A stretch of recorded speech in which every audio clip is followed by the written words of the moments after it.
looks like the old wardrobe department, Patrick. That's right, Wayne. This is where the costumes were made for the show, including the costume that Brent Backflip was wearing when he fell. Are you suggesting foul play? That's not for me to say, mate, but I will say just one word: motive. What's the motive? The great motivator itself. Song? No, not song, love. Ah, of course. A spare lover. That's right. So, are you saying that Marie Murphy, the costume girl, was rejected by Brent Backflip, so she sabotaged his costume and caused him to fall and injure himself? No. What I'm saying, Wayne, is that Marie Murphy was rejected by my father, so she sabotaged a flunky to make my dad look bad. Or, alternatively, the fall was meant for him. My dad was known to take on a couple of the safer stunts, including sitting in all his own chairs. Was Marie involved with your father then? Well, she's not around to answer for herself, but yes, I found numerous letters between the pair of them. Oh, what did he say? They were quite romantic at first, but then turned sour after my dad called it off.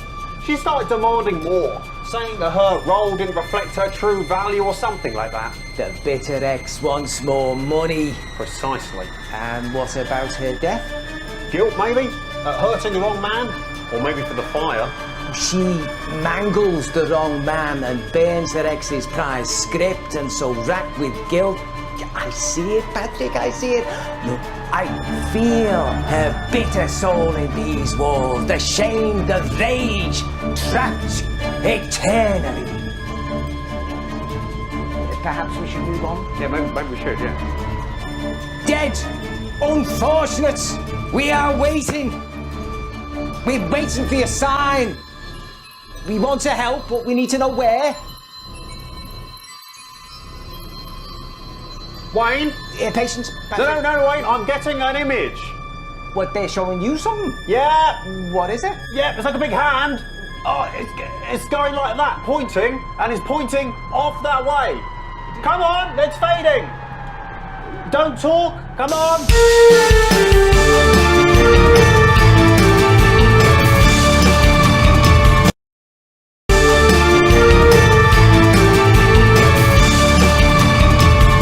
The prop store, vital to every production, and this one was no exception. Please do come in, Mr. Bannon. Does the name Cedric Sloan mean anything to you? Not really, should it? Well, perhaps. From what we could dig up, he was the prop master during the making of Dying is Another Man's Job.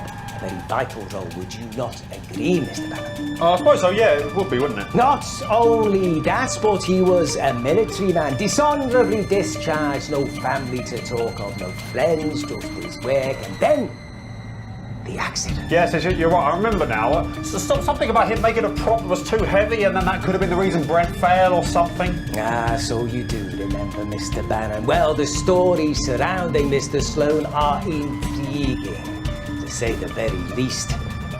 We do know that there was no love lost between him and your father. From what we can tell, Cedric Sloan claimed that Mr. Bannon Sr. looked down on him and the rest of the crew, believing he was too good for them.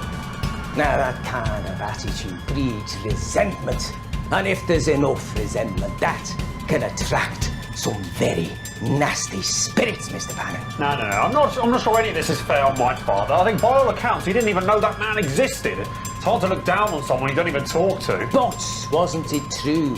The props were your father's idea. He insisted the stuntman keep them on him during the climb, despite their encumbrance. I think we can all agree that the character of Percival Peril would have been a bit lesser if it hadn't been for his signature dumbbells. And I challenge you, mate, to look heroic without performing a quick bicep curl. Signature indeed, though perhaps signing a potential death warrant rather than creating the iconic story your father wanted. After all, with all these props lying around, there was ample opportunity for Cedric Sloan to exact his revenge.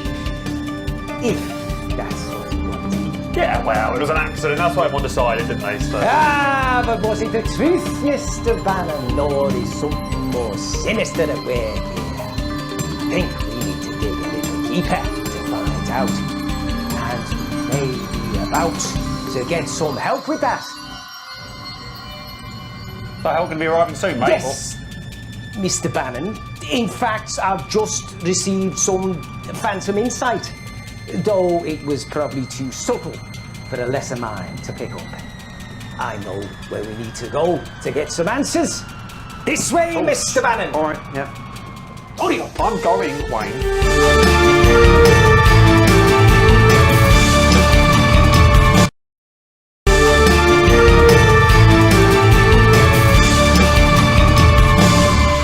Come in, Patrick. The spirits are agent. Apparently so, yeah. So tell us what happened here. Well, Wayne, in this room is where the mishap happened.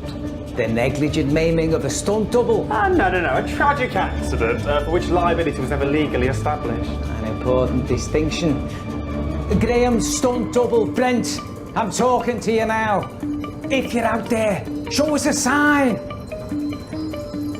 I'm getting an impression of many people. Does that make sense to you? Yeah. My dad had a lot of doubles. He had his stunt doubles, hand doubles, body doubles. Does Roberts mean anything to you? Robert was his scale double, that's right. Whether he was shrunk or really far away in the distance. And now, I'm seeing two. Yes, two men that came as a pair, yes. Do you take that? Oh, yeah, that'd be Paul and Barry. Yeah, exactly. And who were they, Patrick? They were his arse doubles. Two arse doubles? Yeah, one for each cheek. My dad was an asymmetrical and a stickler for details.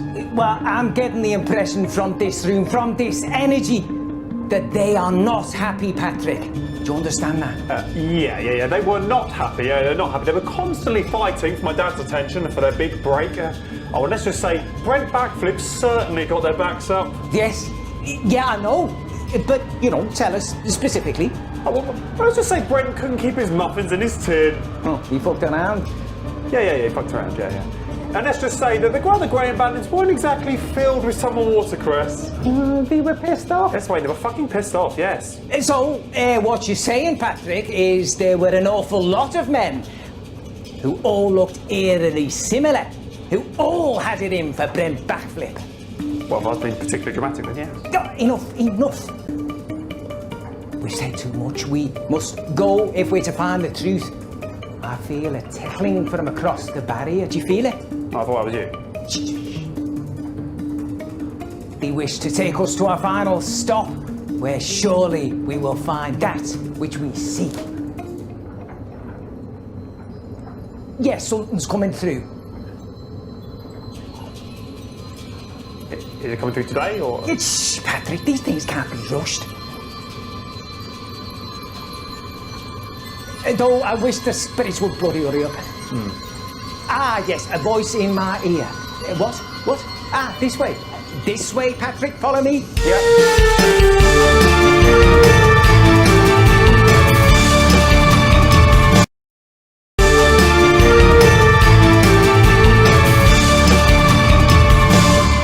Workshop. Somewhere designed for creation, for crafting, for... Crying wolf? Yeah. No, Mr. Bannon. This is where misfortune gathered, culminating in a terrible accident. Well, it certainly was a terrible shame what happened to that man. Although Dad did say the only good bit of acting Brent ever did was when he was in that courtroom demanding compensation. There were a great many plausible causes for the accident. Some said it was because the costume was poorly constructed, that the girl hadn't made it fit for purpose. Others claimed the prop that Brent had to carry was far too heavy and the prop master should never have allowed its use. And still others argued it was the fault of the man in question that Brent Backflip didn't act carefully enough despite all the precautions that were made for his safety. Yeah, and I think Dad agreed it was definitely one or all of those things, and absolutely nothing to do with the fact that he made Brent wear handcuffs for the climbing up the side of the building stunt. I wonder if there isn't another equally probable explanation there, Mr. Bannon. One less to do with the living and more to do with those who passed on. and dumbbells. Obviously, you had to have the dumbbells. They were vital to the character arc. I mean, you can't do heroics without a quick bench press. Well, let's see if the spirits are willing to illuminate further on this mystery. Yeah, and it had to be dark. It's in the script. That's why the lighting was so limited. Yeah, clearly something went terribly wrong and the one man paid the price. The question we want to answer is, was it really an accident? Or was something more sinister at work? Something sinister? That's funny. That's what Dad said in the court case. They said sinister conspiracy. Oh, please, Mr. Bannon. Oh, I'm sensing something. Something the presence here needs us to pay attention to. They intend to lead us to our final destination, hopefully a revelation.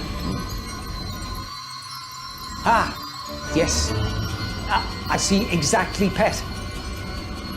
I don't know whether you could hear that, Mr. Bannon, but I have been told where we should go next.